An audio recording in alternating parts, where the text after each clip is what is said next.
नमस्कार, जय हिंद बच्चों। जैसा कि आप पिछले वीडियो में पढ़ चुके थे, प्रश्नावली 2.1 कंप्लीट कर चुके थे। अब जो है तो इस वीडियो में हम लोग पढ़ने वाले हैं बच्चों प्रश्नावली 2.2। तो पहले इसका बेसिक पढ़ेंगे, इसके बाद में इसके क्वेश्चनों को सॉल्व करेंगे। तो ध्यान दीजिएगा, यहाँ पर इसका बेसिक थोड़ा सा समझ लेते हैं। तो सबसे पहले हमें यहाँ पर बहुपद के मैंने प्रकार बताए हुए थे। तो बहुपद के प्रकार बताए थे बच्चों। तो मैंने बताया था कि यदि अधिकतम घात 1 हो तो रैखिक बहुपद, यदि अधिकतम घात 2 हो तो द्विघात बहुपद, यदि अधिकतम घात 3 हो तो त्रिघात बहुपद होता है। ठीक है, तो इस तरह से जितनी घात उतनी घात का वो बहुपद बन जाएगा। तो यहाँ पर हमने बहुपद के प्रकार पढ़ लिए थे बेसिक क्लास में। तो यहाँ पर हम लोग जो पढ़ने वाले हैं वो द्विघात बहुपद के बारे में पढ़ने वाले हैं बच्चों। ठीक है, द्विघात बहुपद।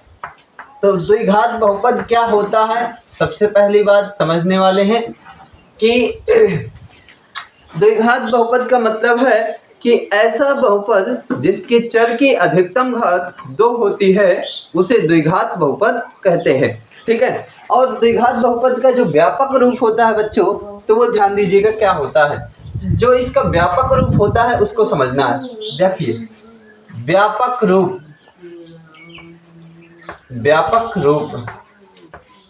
जो व्यापक रूप है समझ लीजिए वो होता है ax² प्लस का bx प्लस c।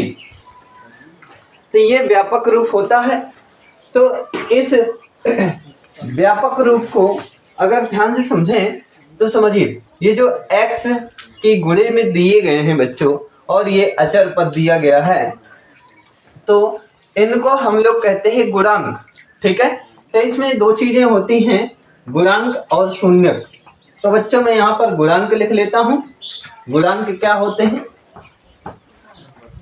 गुणांक। तो इसके गुणांकों को मैंने लिख लिया है। ध्यान दीजिएगा क्या क्या है बच्चों। यहाँ पर x² का गुणांक है वो क्या है, a है। ठीक है, तो यहाँ पर a है हमारे पास में।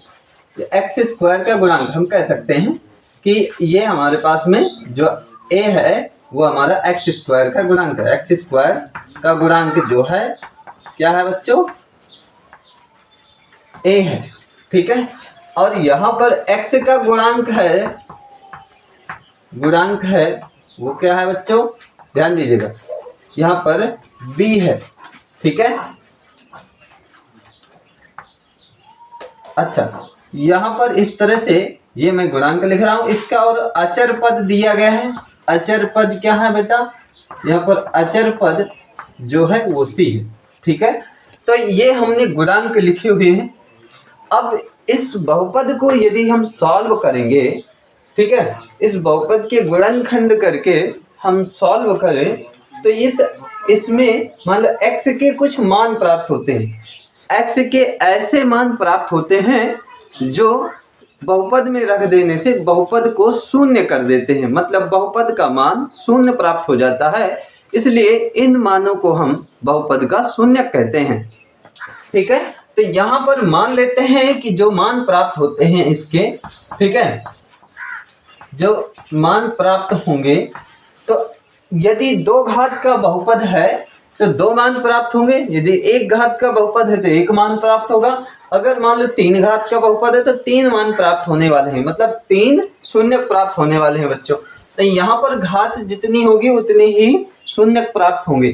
तो यहाँ पर 2 घात का बहुपद है तो इसलिए इसके 2 शून्यक प्राप्त होंगे बच्चों। तो यहाँ पर x के 2 अलग अलग मान प्राप्त होंगे। तो मान लेते हैं कि जो पहला मान है वो हमें अल्फा प्राप्त हुआ, x का पहला मान जो है वो अल्फा प्राप्त हुआ और x का दूसरा मान है वो बीटा प्राप्त हुआ। ठीक है, तो ये हमारे पास में बहुपद के शून्यक हैं और ये बहुपद के गुणांक है। ठीक है बच्चों, अब ये बहुपद के शून्यक और गुणांकों के बीच में कुछ संबंध होता है जिसको हम यहाँ पर समझने वाले हैं। तो संबंध क्या होता है बेटा, तो यहाँ पर संबंध की बात करते हैं, शून्यक और गुणांकों के बीच संबंध। ठीक है, तो यहाँ पे हेडिंग लिख देता हूँ, शून्यक और शून्यकों या शून्यकों तथा गुणांकों के बीच संबंध, गुणांकों के बीच संबंध।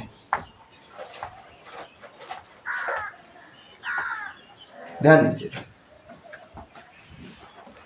क्या होता है बच्चों, यहाँ पर जो अल्फा प्लस बीटा मतलब शून्यकों का जो योगफल होता है यहाँ पर, ठीक है, वो कितना होता है, यहाँ पर होता है बच्चों माइनस का b/a के बराबर होता है।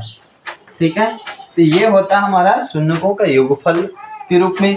अब यहाँ पर शून्यकों के गुणनफल के रूप में बच्चों क्या होता है, देखिए यहाँ पर दूसरा रिलेशन क्या होता है, इनका गुणनफल मतलब अल्फा इंटू बीटा जो हो जाएगा वो c/a होता है बच्चों। तो यहाँ पर ये दूसरा रिलेशन आ गया, हमारा दूसरा रिलेशन आ गया।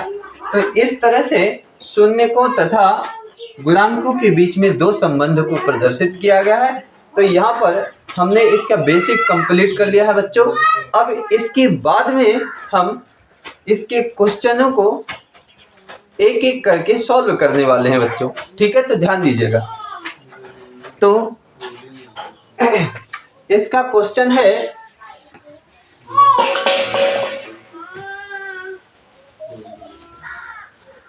चलिए तो प्रश्नावली 2.2 का क्वेश्चन नंबर 1।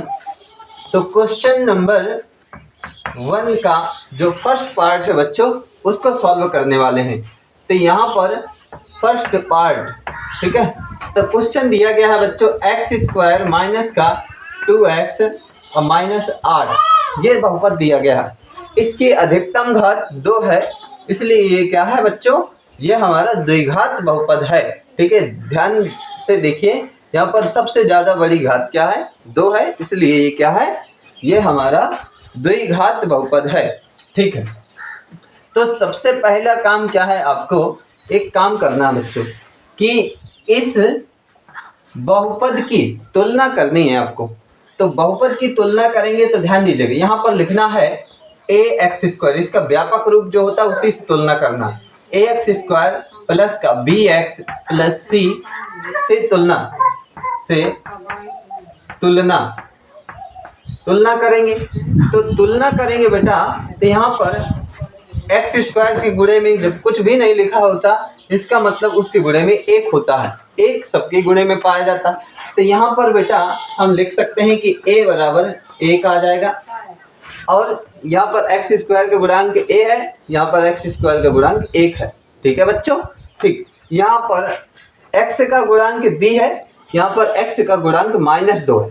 ठीक है, तो यहाँ पर b बराबर आ जाएगा -2 और c बराबर आएगा अचर पद जो होगा -8, c बराबर आ जाएगा -8। तो ये हमने यहाँ पर इसके गुणांक पता कर लिए बच्चों। ठीक है, तो ये गुणांक आ गए। अब इसके बाद में हमको निकालना है क्या, शून्यक। शून्यकों को निकालने के लिए हमें इस बहुपद के गुणनखंड करने होंगे। ठीक है, तो ध्यान दीजिएगा, यहाँ पर इसकी गुणनखंड करके शून्यक निकालते हैं बच्चों। तो गुणनखंड करना सीखेंगे, गुणनखंड करते हैं। चल तो आइए ध्यान दीजिएगा, तो x² माइनस का 2x माइनस का 8 ये क्वेश्चन दिया गया है बच्चों। अब इसके जब भी गुणनखंड करने हो तो x² के गुणे में कोई है तो बेटा उसका गुणा क्या करते हैं, हमेशा यहाँ पर जो x² माइनस का 2x माइनस 8 लिखा गया है, तो अगर एक x² के गुणे में क्या है, यहाँ पर 1 है, कुछ भी नहीं मतलब 1 है, तो 1 का गुणा अगर 8 भी कराएंगे तो हमें 8 ही प्राप्त होगा। ठीक है, तो यहाँ पर आपको ध्यान रखना है कि जो हमारे पास में बेटा ये 1 है, तो इसका गुणा मतलब कोई भी संख्या होगी तो उसका गुणा सबसे पहले लास्ट वाली संख्या में कराना है, मतलब अचर पद में कराना है। ठीक है, तो यहाँ पर हमने 1 का गुणा अगर मान लो इसमें हम कराएंगे तो यहाँ पर हमारे पास में 8 गुणे 1 जो होगा तो यहाँ पर प्राप्त होगा 8। ठीक है, तो जो भी संख्या हमें प्राप्त होगी बच्चों यहाँ पर, तो उसके अब हम ऐसे गुणनखंड करें कि जोड़ने या घटाने पर क्या आना चाहिए, -2 आना चाहिए बच्चों। तो यहाँ पर 8 प्राप्त हुआ है, तो 8 के हम गुणनखंड करते हैं।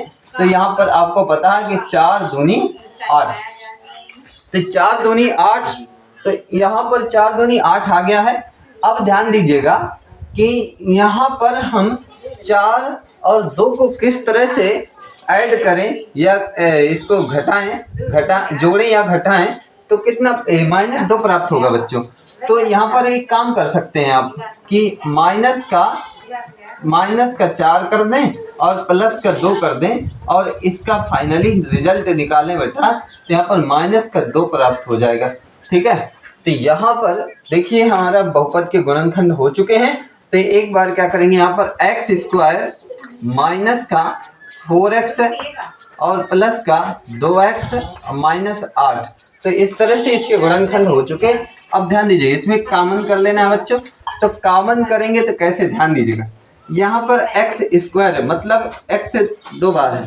ठीक है, यहाँ पर सिंगल x है, तो यहाँ पर बेटा यहाँ से और यहाँ से एक x को कॉमन कर लेते हैं। तो x निकाल लिए हम यहाँ से, तो एक x बचा यहाँ पे। ठीक है, तो यहाँ पर एक x बचा, तो ये x बच गया। यहाँ पर ये x चला गया तो बचा क्या, -4, तो यहाँ पे -4 आ गया बच्चों। इसके बाद में आप समझ सकते हैं कि यहाँ पर +2 का कॉमन कर लेंगे बेटा। तो +2 का कॉमन करेंगे तो यहाँ पर x बच जाएगा और यहाँ पर 2 निकल आएगा, तो यहाँ पर बचेगा कितना बेटा, 4 बच जाएगा। ठीक है, तो इस तरह से हमें अब यहाँ पर दोनों पदों में देखिए कि x -4 दोनों में है, तो x -4 का कॉमन कर लेते हैं। तो x -4 जो है तो क्या होगा, तो x -4 ये आ रहा है और यहाँ पर क्या बचा बच्चों, x बचा, तो x बच गया, यहाँ पर +2 बचा। ठीक है, तो इस तरह से हमने जो है तो क्वेश्चन को सॉल्व कर लिया है। ठीक है, इसके गुणनखंड प्राप्त कर लिए हैं। ठीक है, अब क्या करना है कि इसके शून्यक प्राप्त करने होंगे।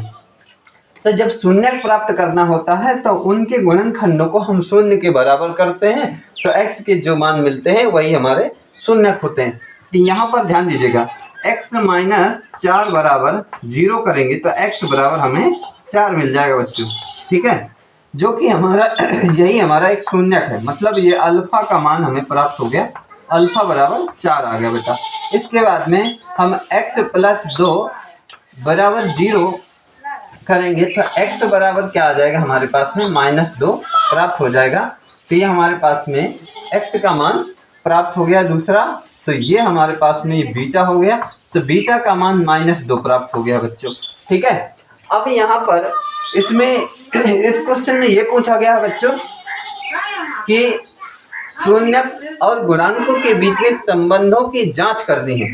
ठीक है, तो यहाँ पर शून्यक और गुणांकों के बीच में संबंधों की जांच करते हैं। तो अभी मैंने बताया था यहाँ पर शून्यकों तथा गुणांकों के बीच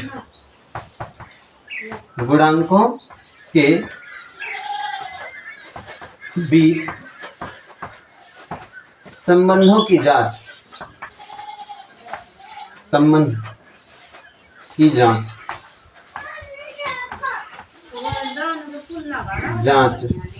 ठीक है,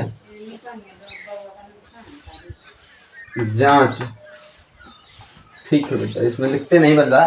ठीक है, तो शून्यकों तथा गुणांकों के बीच संबंध की जांच करना हमको। तो बेटा हमने बताया था कि अल्फा प्लस बीटा बराबर -b/a होता है।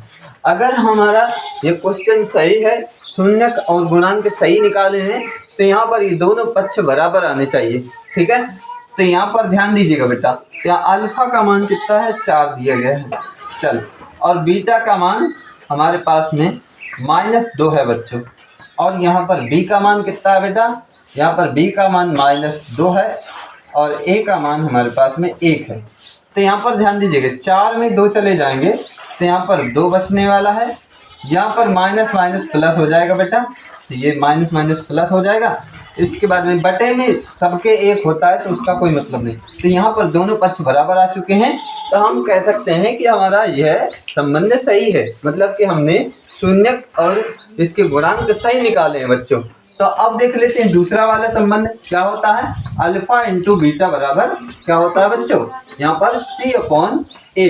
ठीक है, तो अल्फा इंटू बीटा बराबर होता है सी अपॉन ए।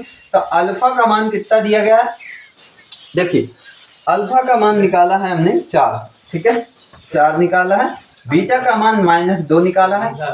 अब यहाँ पर सी का मान कितना है बच्चों, सी का मान -8 दिया गया है, ठीक है, और ए का मान 1 दिया गया है। ठीक है, तो 4 का गुणा अगर हम 2 में कराएंगे बेटा -2 में, तो यहाँ पर -8 प्राप्त होने वाला है, और इधर तो माइनस है ही है, तो -8 बराबर -8 प्राप्त हो चुका है हमें।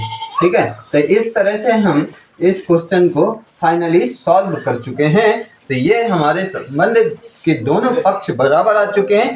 तो इस तरह से हम क्वेश्चन को सॉल्व करेंगे बच्चों। अगर इसमें कोई भी डाउट हो तो कमेंट बॉक्स में जरूर बताएं। ठीक है, मिलते हैं नेक्स्ट क्लास में।